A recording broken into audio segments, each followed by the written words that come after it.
మిత్రులారా నమస్తే, నేను మీ ప్రసాద్ మూర్తి. ఈరోజు మహాకవి గుర్రం జాషువా జయంతి అండి. 130 సంవత్సరాలైంది.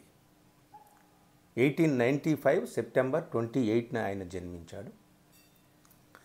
ఇది ఆయన 130వ జయంతి. ఈ సందర్భంగా నేను ఒక వీడియో చేయాలని అనుకున్నాను.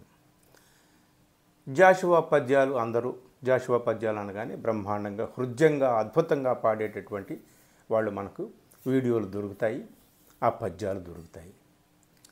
జాషువా అంత గొప్పవాడు ఇంత గొప్పవాడు అని చెప్పేటటువంటి వీడియోలు కూడా చాలామంది మాట్లాడినటువంటి వీడియోలు దొరుకుతాయి. అయితే నేను ఈ వీడియోలో చెప్పేటటువంటి విషయం ఏమిటి అంటే జాషువా గురించి దాచేస్తే దాగని సత్యం ఒకటి చెప్పాలనుకుంటున్నాను. ఒకప్పుడు తెలుసో తెలియకో ఈ సత్యాన్ని చాలామంది మేధావులు, కవి పండితులు, విమర్శకులు, సాహిత్య చరిత్ర పరిశోధకులు వీళ్ళందరూ కూడా పట్టించుకోలేదు ఆ సత్యాన్ని. జాషువా గురించి మనం తెలుసుకోవాల్సినటువంటి సత్యం గురించి చెప్పడమే ఈ వీడియో ఉద్దేశం అండి. అయితే జాషువా గురించి మాట్లాడేటప్పుడు పద్యంలోనూ మాట్లాడాలి, వచనంలోనూ మాట్లాడాలి.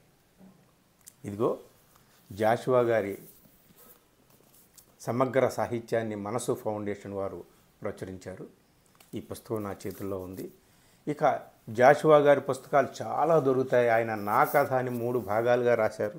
దాన్ని బొర్రా గోవర్ధన్ గారు వచనంలో కూడా అనువాదం చేసి ఆయన పద్య రూపంలో ఉన్నటువంటి ఆయన ఆత్మకథను వచన రూపంలో బొర్రా గోవర్ధన్ గారు కూడా అందించారు. ఈ పుస్తకాలు మీకు ఎందుకు పరిచయం చేస్తున్నానంటే చాలా పుస్తకాలు అందుబాటులో ఉన్నాయి, మీరు చూసుకోండి. అయితే జాషువా గారి గురించి మాట్లాడేటప్పుడు ఆయనకు సంబంధించినటువంటి ఎవరు నొక్కిపెట్టినా అణిచివేసినా దాగని సత్యం ఒకటి ఉంది, అది చెప్పాలంటున్నాను కదా, అదే చెప్తాను, ఆ పాయింట్కే వస్తాను. అయితే ఈయన గురించి మాట్లాడేటప్పుడు పద్యంలో కూడా మాట్లాడుతూ ఉంటాను అప్పుడప్పుడు. మొదటిగానే ఒక పద్యం.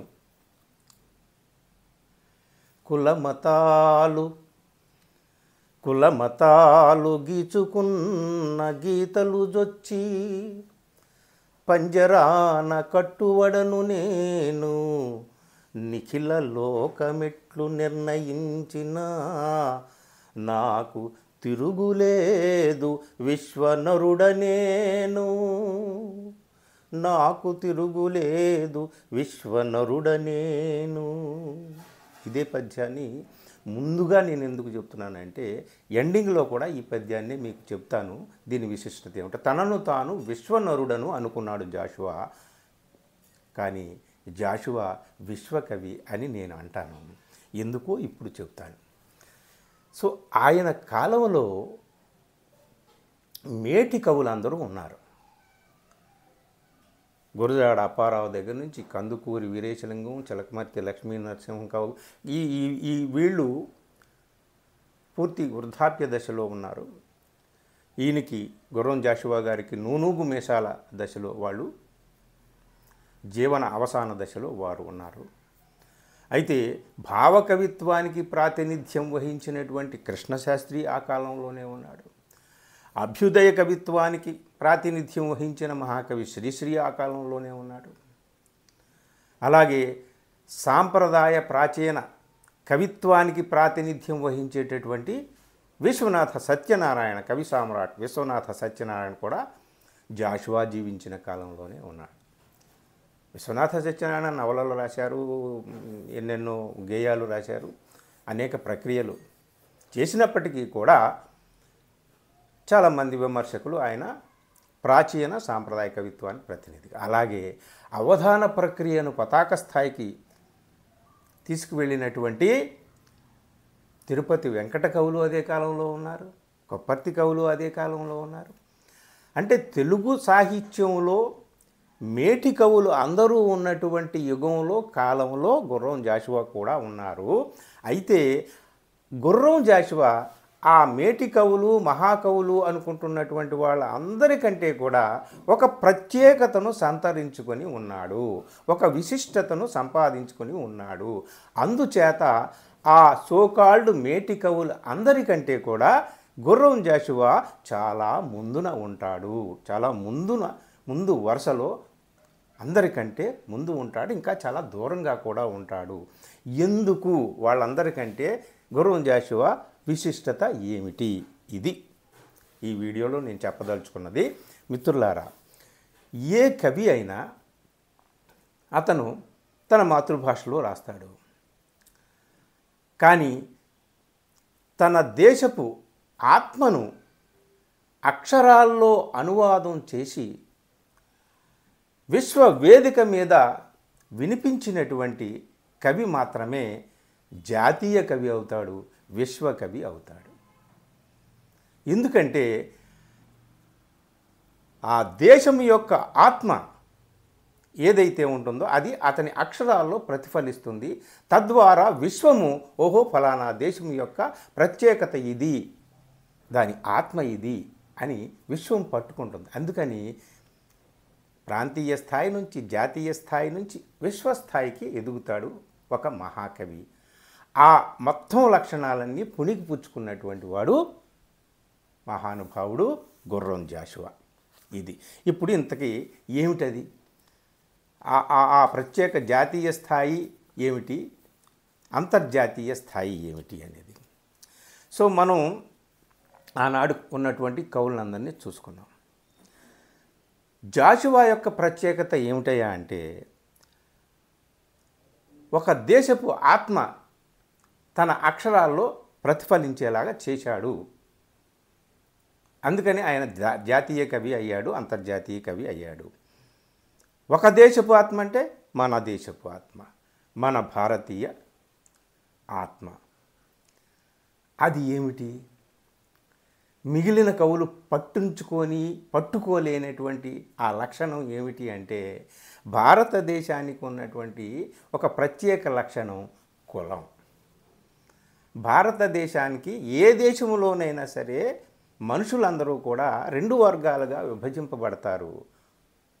ఒకరు శ్రమ చేసే వర్గం, మరొకరు ఆ శ్రమను దోపిడీ చేసేటటువంటి వర్గం.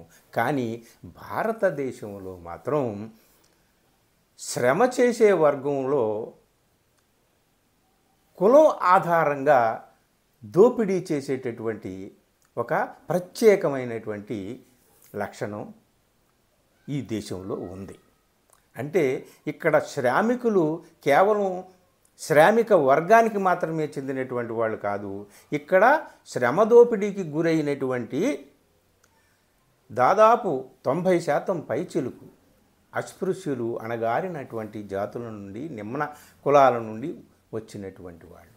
అంటే ఈ దేశంలో శ్రమ దోపిడీ అనేటటువంటిది కుల దోపిడీ ప్రాతిపదికగా సాగింది. అందుకని ఏమంటాడు అంబేద్కరు, ఈ దేశానికి హిందూ మతం ఆత్మ అయితే ఆ హిందూ మతానికి ఆత్మ కులము అని అంటాడు. అందుకని ఈ దేశంలో శ్రమ విభజనే కాదు, శ్రామికుల విభజన కూడా జరిగింది అని అంబేద్కర్ అంటాడు. సో ఇప్పుడు మనం అంబేద్కరిజాన్ని ఇటు కమ్యూనిజాన్ని కలిపి లాల్ నీల్ అంటున్నాం. కానీ జాషువా బ్రతికినటువంటి కాలంలో అంబేద్కర్ చెప్పినటువంటి ఈ విషయాలని సోకాల్డ్ మార్క్సిస్టు విమర్శకులు కూడా పట్టించుకోలేదు, మార్క్సిస్టు పండిత కవులు కూడా పట్టించుకోలేదు. అందుకనే కులానికి వాళ్ళంతా ప్రాధాన్యత ఇవ్వలేదు. ఆ కాలంలో జాషువా అఫ్కోర్స్ ఆయన తాను వచ్చినటువంటి దళిత సామాజిక నేపథ్యం నుండి అతను వచ్చాడు కాబట్టి అతను ఆ విషయాన్ని పట్టుకున్నాడు. సరే, పట్టుకోవడంలో కేవలం మామూలుగా ఏదో పైన చూపించడం కాదు. ఇదిగో ఈ దేశంలో శ్రమ దోపిడీ ఏ విధంగా జరుగుతుంది అంటే కుల దోపిడీ ఆధారంగా శ్రమ దోపిడీ జరుగుతుంది అని అంబేద్కర్ చెప్పిన దాన్ని అక్షరాల అనువాదం చేశాడు. దానికి గబ్బిలం అనేది ఒక్కటే ఉదాహరణగా మనం చూపించవచ్చు.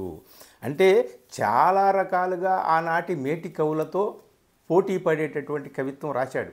ఆయన ఖండకావ్యాలు కానీ, ఆయన ఫిరదౌసి, ముంతాజ్ మహల్ ఇట్లాంటి కావ్యాలు కానీ ఇవన్నీ కూడా ఆ పద్య నిర్మాణంలో, ఆ రచనా చమత్కారంలో, భావ వ్యక్తీకరణలో ఇవన్నీ అంటే పద్యాన్ని ఆయన వాహికగా తీసుకున్నాడు. ఎందుకంటే ఆ రోజున పద్యం రాయకపోతే కవి కాలేడు. తాను వచ్చినటువంటి ముఖ్యంగా వచ్చినటువంటి ఆ సామాజిక నేపథ్యం అటువంటిది కాబట్టి పద్యం రాసే తీరాలి కవి అనిపించుకుంటే అని ఆయన పద్యాన్ని వాహికగా తీసుకున్నాడే కానీ వాహనం పద్యమే కానీ ఆయన ఆ వాహనం ద్వారా అందించినటువంటి భావ ప్రవాహం ఏదైతే ఉందో అదంతా అత్యాధునికం, అధునాతనం, ఈనాటికి ఏనాటికి కూడా. సరే, అంటే పద్య నిర్మాణంలో, సాహిత్య సృష్టిలో, రచనా వైశిష్ట్యంలో ఆయన ఆనాటి కవులకు ఏమాత్రం తక్కువగా లేడు. కానీ ఈ ఒక్కటి విషయంలో మాత్రం అంటే భారతీయ సమాజం యొక్క అంతరాత్మ ఏమిటి, దాంట్లో ఉన్నటువంటి వైషమ్యాలు ఏమిటి, దోషాలు ఏమిటి, గుణాలు ఏమిటి, వీటిని పట్టించుకొని దాన్ని తన కవిత్వంలో అర్థం పట్టాడండి. అది గుర్రం జాషువా యొక్క గొప్పతనం అన్నమాట. ఇప్పుడు మనం ఉదాహరణకి పొలాలనన్నీ హలాల దున్ని ఇలాతలంలో హేమం పిండగా జగానికంతా సౌఖ్యం నిండగా బలం ధరిత్రికి బలికావించే కర్షక వీరుని కాయము నిండా కాలువగట్టే ధర్మజలానికి ఖరీదు కట్టే షరాబు లేడోయ్ అన్నాడు. ఇది మార్క్సిస్ట్ కవి, అభ్యుదయ కవి, విప్లవ కవి, మహాకవి శ్రీశ్రీ అన్నాడు కదా. ఇది ఏమిటి? వర్గ దృక్పథం అన్నమాట. అంటే తన బలాన్నంతా ధరిత్రికి సమర్పించినటువంటి ఒక కర్షక వీరుని గురించి, అలాగే కర్మాగారంలో నరాల బిగువు కరాల సత్తు ఇదంతా చూపించినటువంటి ఆ కార్మిక వీరుడు, కర్షక వీరుడు, వీళ్ళ గురించి చెప్పాడు. కానీ వాళ్ళు ఎక్కడా కూడా కులం ప్రాతిపదిక మీద ఈ దేశంలో ఎక్కువ దోపిడీ జరుగుతుంది అనేటటువంటి విషయాన్ని వాళ్ళు పట్టించుకోలేదు. గుర్రం జాషువా పట్టించుకున్నాడు.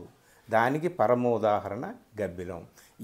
ఈ పాయింట్ మీరు చెప్పడానికి అంటే గుర్రం జాషువా అటు వర్గ దృక్పథాన్ని పట్టుకున్నాడు, ఇటు కులం ఆధారంగా సాగినటువంటి దోపిడీని పట్టుకున్నాడు.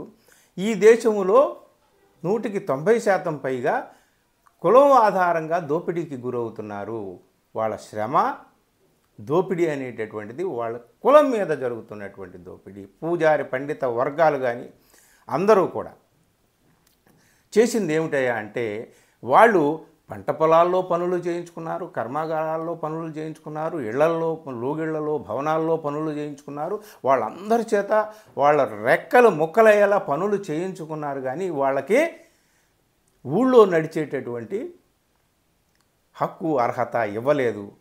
ఊళ్ళో చెరువుల్లో నీళ్లు, బావుల్లో నీళ్లు తాగేటటువంటి హక్కులు ఇవ్వలేదు. ఎక్కడో ఊరవతల ఉంచారు.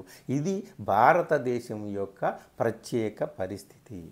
దీన్ని ఆనాడు ఒక కావ్యంలో పెట్టడం అంటే అటు వర్గ దృక్పథాన్ని, ఇటు వర్ణ దృక్పథాన్ని రెండు కలగలిసినటువంటి దోపిడీ ఈ దేశంలో ఎలా సాగుతుందో చెప్పడానికి గబ్బిలం అనేటటువంటిది పరమోదాహరణ. అది ఆనాడు. ఈనాడు అంబేద్కరిస్టు దృష్టితో సాగుతున్నటువంటి కవిత్వంలో కూడా ఆ రెండింటినీ మేళవించి రాయడం అనేటటువంటిది పెద్దగా సాగటం లేదు. కానీ ఆనాడే గుర్రం జాషువా ఆ పని చేశాడనమాట. దీనికి కొన్ని ఉదాహరణలు మీకు నేను చెప్తాను. ఒకటేమిటయ్యా అంటే గబ్బిలాన్ని ఆయన ఈశ్వరుడి దగ్గరికి దూతగా పంపుతాడు. ఇదిగో నేను ఇక్కడ ఒక అస్పృశ్యుణ్ణి, ఒక అంటరాని వాడిని, నన్ను ఈ సమాజం ఏ విధంగా దోపిడీ చేస్తుందో చెప్పు, ఈశ్వరుడికి చెప్పు అని చెప్తూ అందులో ఈ వర్గ దృక్పథాన్ని కూడా వర్ణ దృక్పథాన్ని కూడా కలిపి ఆయన చెప్తాడనమాట. అది జాషువా యొక్క విశిష్టత. ఇందులో ముఖ్యంగా వర్గ దృక్పథంతో రాసినటువంటి పద్యాలు చాలా ఉంటాయి. వాని రెక్కల కష్టంబు లేని నాడు సస్యరమ పండి పులకింప సంశయించు, వాడు చెమ్మట నోర్చి ప్రపంచమునకు భోజనము పెట్టు, వానికి భుక్తి లేదు రెక్కలు ముక్కలయ్యేలాగా ప్రపంచానికి అంతటికీ కూడా కష్టపడి భోజనం పెట్టేవాడికి వాడికి భుక్తి లేదు. 100కి 100 పాళ్ళు మార్క్సిస్టు థియరీకి అనుగుణంగా రాసినటువంటి పద్యం ఇది. ఇట్లాంటి పద్యాలు ఇందులో గబ్బిలంలో చాలా ఉన్నాయి. అయితే కేవలం ఈ దేశంలో వర్గపరమైనటువంటి దోపిడీయే కాదు, ఆ దోపిడీ కులపరమైనటువంటి దోపిడీ ప్రాతిపదికగా సాగుతుంది. ఇది కదా అంబేద్కర్ మాటిమాటికి చెప్పినటువంటిది. ఓ హిందువులారా, మీ హిందూ మతమే దోషం అని అన్నాడు అంబేద్కర్. అలాగే కులం పునాదుల మీద మీరు దేన్ని నిర్మించలేరు, ఒక జాతిని నిర్మించలేరు, ఒక నీతిని నిర్మించలేరు. మనుస్మృతి కన్నా అసహ్యకరమైన శిక్షాస్మృతి మరొకటి లేదు అని చెప్పి ఇట్లా చాలా విషయాలు ఆయన కాస్ట్ ఎన్నిహిలేషన్ అనే పుస్తకంలో మీరు చదవచ్చు. ఆయన చెప్పినటువంటి ఈ భావాలు, అంబేద్కర్ చెప్పినటువంటి ఈ దేశంలో మతపరమైనటువంటి దోపిడీ ఏ విధంగా కులం ఆధారంగా చేసుకొని సాగిందనేది అంబేద్కర్ చెప్పాడో దానికి అంతటికీ కూడా ఒక చిన్ని పుస్తకంలో ఈయన అక్షర రూపాన్ని ఇచ్చాడు జాషువా అన్నమాట. ఇప్పుడు నేను చెప్పానే వాని రెక్కల కష్టం అని, అది 100% వర్గ దృక్పథానికి సంబంధించి. అయితే ఇక్కడ ఈ ఈ దోపిడీ అనేటటువంటిది, శ్రమ దోపిడీ అనేటటువంటిది కులం ఆధారంగానే ఎక్కువ మంది చేశారంటే సామాజికంగా ఆధిపత్య కులాల్లో పుట్టినటువంటి వాళ్ళు ఎవరు ఎక్కడ ఏ కాయ కష్టం చేయలేదు. కాయ కష్టం చేసిన వాళ్ళందరూ కూడా అణగారిన జాతుల నుంచి వచ్చినటువంటి వాళ్ళే 100కి 99%. ఇప్పుడంటే ఇక దిక్కుమొక్కు లేక అందరూ అన్ని పనులు చేసుకుంటున్నారు, అది వేరే విషయం. కానీ గుర్రం జాషువా నాటి సమాజం, అంబేద్కర్ నాటి సమాజం అట్లాంటిదన్నమాట.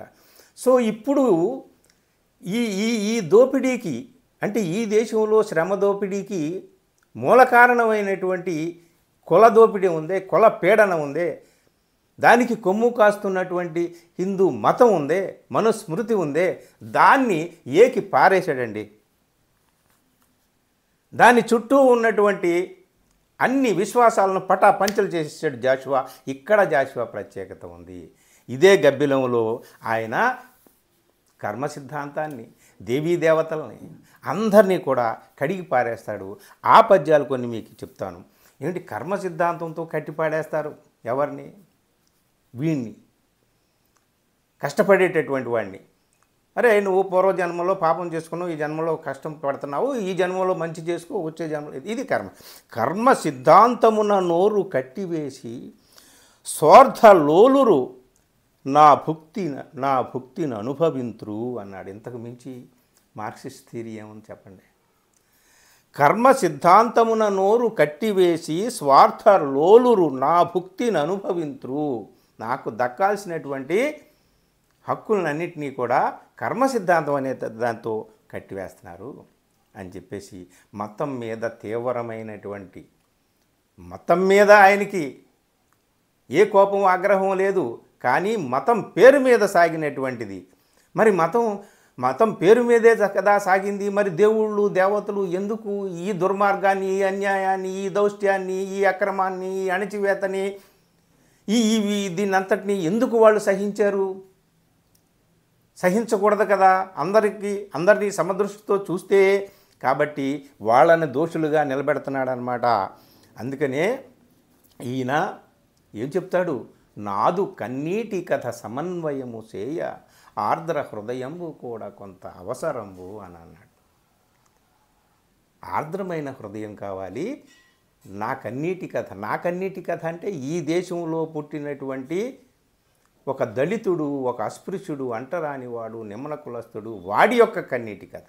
ఆ కన్నీటి కథకు కారణం కేవలం శ్రమ దోపిడీ కాదు, ఆ శ్రమ దోపిడీకి పునాదిగా ఉన్నటువంటి కులదోపిడీ, ఆ కులదోపిడీకి కొమ్ము కాస్తున్నటువంటి మతం, దాని మీద దాడి చేశాడు.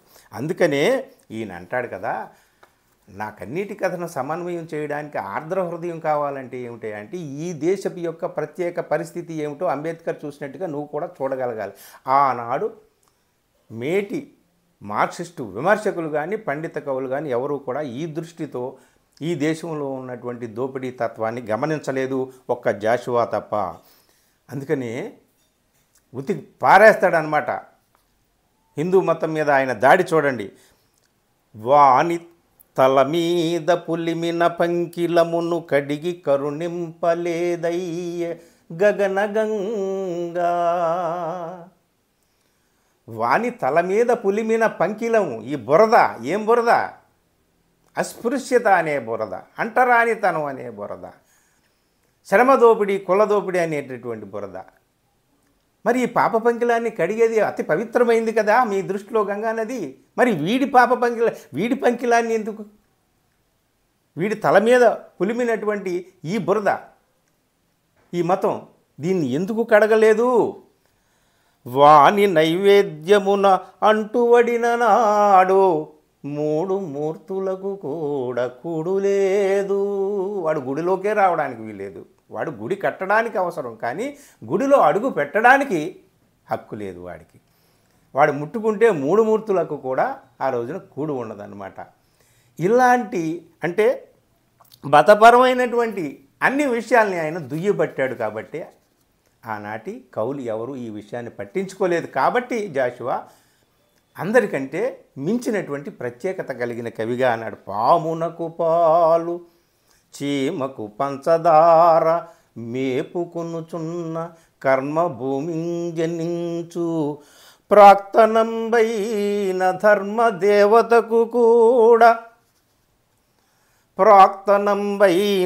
ధర్మదేవతకు కూడా ఉలికిపడు జబ్బు కలదు వాడున్న చోట. ధర్మదేవత పాముకి పాలు పోస్తారు, చీమలకి పంచదార పెడతారు, జంతువుల్ని, పక్షుల్ని, పశువుల్ని అన్నిటినీ కూడా పూజిస్తారు. కానీ వాడి గాలి సోకిందంటే ఉలికి పడతాడు. మనిషే కాదు, ఇక్కడ ధర్మదేవత కూడా ఉలికి పడుతుంది. అయ్యా వాణ్ణి ఉద్ధరించు భగవంతుడే లేడు అని కూడా చాచి చెంప మీద కొట్టినట్టు కొడతాడు. ఎందుకు మరి ఈ దేవుళ్ళందరూ కూడా ఈ మతపరమైనటువంటి కులపరమైనటువంటి దోపిడీని ఎందుకు సాగనిచ్చారు అని చెప్పేసి ఇంకొక మాట కూడా అంటాడు. ప్రతిమల్ల పెండ్లి చేయుటకు 100,000 వ్యయింత్రుగాని దుఃఖిత మతులైన పేదలు పకీరుల శూన్యములైన పాత్రలన్ మెతుకు విదల్పది భరతమేదిని. 33 కోట్ల దేవతలెగబడ్డ దేశమున భాగ్య విహీనుల క్షుత్తులారునే. అంటే ఈ ఈ దేశములో జరిగేటటువంటి ఈ శ్రమ దోపిడీ ఏదైతే ఉందో, దాని వెనక ఉన్నటువంటి ఈ కుల దోపిడీ ఏదైతే ఉందో, దానికి ఒత్తాసుగా నిలిచిన హిందూ మతం ఏదైతే ఉందో, ఆ హిందూ మతాన్ని కాపాడుతున్న దైవీ దేవతలు ఎవరైతే ఉన్నారో వాళ్ళందరి మీద కూడా కళాన్ని కొరడాలాగా జడిపించాడు. ఆనాటి కవులు ఎవరూ కూడా ఈ పని చేయలేదు.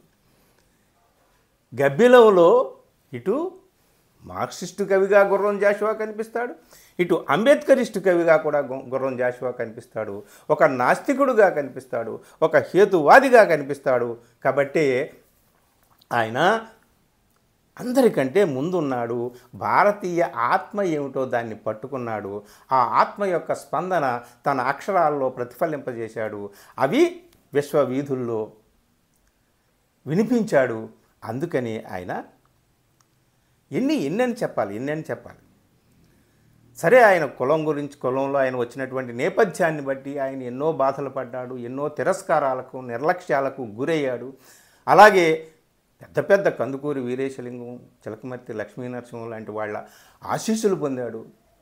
అలాగే చల్లపల్లి వెంకటస్వామి లాంటి వాడి ఆయన చేతులతో గండపండేరం తొడిగించుకున్నాడు. ఎన్నెన్నో గవ్వకు సాటిరాని పలుగాకుల మోగకల సూయ చేత నన్నెవ్విధి దూరి నన్నను వరించిన శారద లేచిపోవునే. ఈ వసుధాస్థలిన్ పొడమరే రసలుబ్ధులు గంట మూనెదన్ గరగరల్పచరించదన్ ఆంధ్రవాణికి అని అంటాడు. పనికిరాని వాళ్ళు నన్నేమంటే నలత్రాచుల వలె వర్ణ భేదములు నాల్కల జాచు కాలాన వలచన్నన్ను కవిత్వరాణి అంటాడు. ఎన్నో బాధలు పడ్డారు, ఎన్నో తిరస్కారాలకు గురయ్యాడు. ఏది ఏమైనప్పటికీ కూడా తన బాధలు, తన గాథలు, తన కన్నీళ్లు కాదు, ఈ దేశములో నిజంగా అభాగ్యుడు ఎవడు, అనాథ ఎవడు, అస్పృశ్యుడు ఎవడు, వాడు కులదోపిడీకి గురవడం మూలంగా, అణిచివేతకు గురవడం మూలంగానే వాడి రెక్కల కష్టం అంతా కూడా కొందరు దోచేసుకున్నారు. వాళ్ళే అంటే ఈ దేశంలో మతపరమైన కులపరమైన దోపిడీకి ఎవరైతే గురయ్యారో వాళ్ళే నిజమైనటువంటి శ్రమజీవులు. అఫ్కోర్స్ కొన్ని ఆధిపత్య కులాల నుంచి కూడా కొంతమంది శ్రమజీవులు తక్కువ శాతంలో ఉండవచ్చు అన్నమాట. అభాగ్యుని రక్తమున ఆహరించి ఇనుప గజ్జల తల్లి జీవనము సేయు. ఆ అభాగ్యుని రక్తంబునాహరించి ఇనుప గజ్జల తల్లి జీవనము సేయు. కసరి బుసకొట్టునా తని గాలి సోక 4 పడగల హైందవ నాగరాజు. వాడి రక్తాన్ని, మాంసాన్ని, సమస్తాన్ని దోచేసుకున్నారు. కానీ అతని గాలి సోకితే బుస్సుమని లేస్తుందంట 4 పడగల హైందవ. 4 పడగల హైందవ నాగరాజు అంటే ఈ 4 కులాలు. మరి 5వ కులస్తుడు ఎవడమ్మా? పసరమున కన్నా హీనుడు అభాగ్యుడైన 5వ కులస్తుడు ఎవడమ్మా?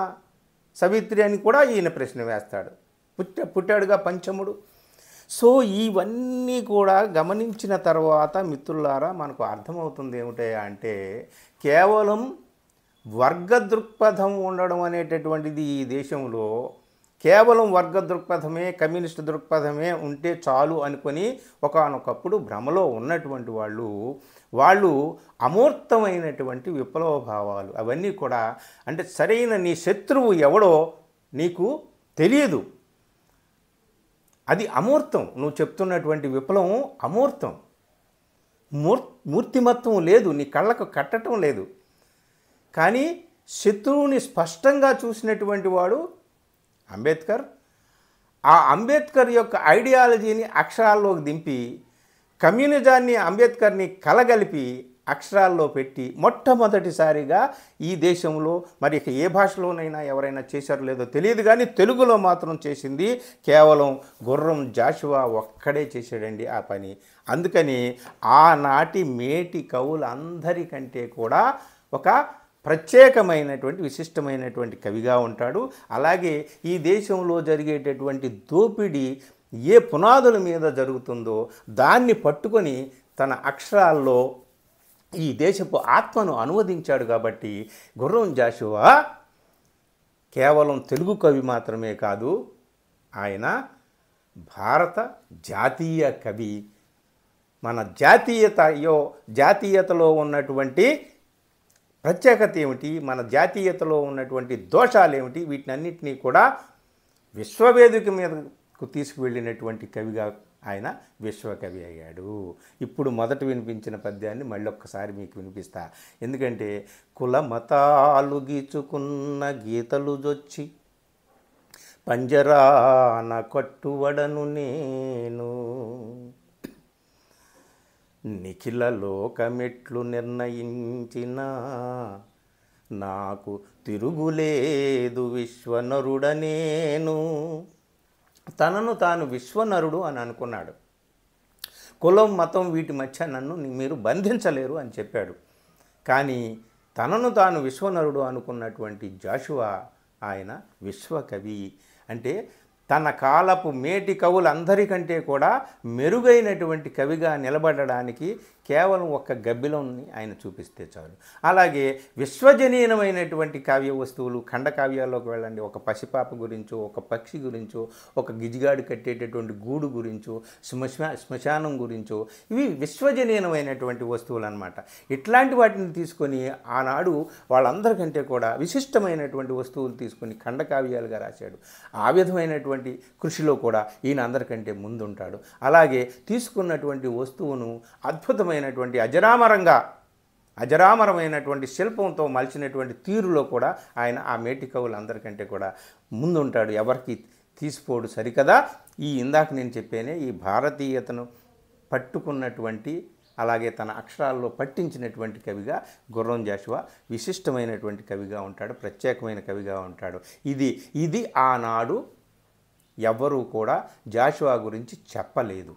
జాషువా మహాకవి, కవి కోకిల, నవయుగ కవి చక్రవర్తి ఇలా పొగిడేశారు, గండపెండేరాలు తొడిగారు చేశారు. కానీ ఎందుకు విప్లవ కవులు, అభ్యుదయ కవులు లేదా విప్లవ అభ్యుదయ విమర్శకులు వీళ్ళందరూ కూడా జాషువా గురించి ఈ పాయింట్ని చెప్పలేదు ఎవరు కూడా. అయితే ఇప్పుడు అది దాచేస్తే దాగని సత్యం, ఎంతో కాలం అణిచిపెట్టి ఉంచలేరు ఒక సత్యాన్ని. అందుకని జాషువా నవయుగీన కవి అవుతాడు, ఎప్పటికీ కూడా నిత్య నూతన కవి అవుతాడు. భారతదేశంలో కుల వ్యవస్థ ఆధారంగా దోపిడీ జరుగుతున్నంత కాలం జాషువా ప్రపంచ కవిగా, విశ్వకవిగా వెలుగొందుతూ ఉంటాడు. ఇది ఆయన జయంతి నాడు నేను మీ అందరి తరపున ఇచ్చేటటువంటి నివాళి. నచ్చితే మిత్రులకు షేర్ చేయండి. Thank you.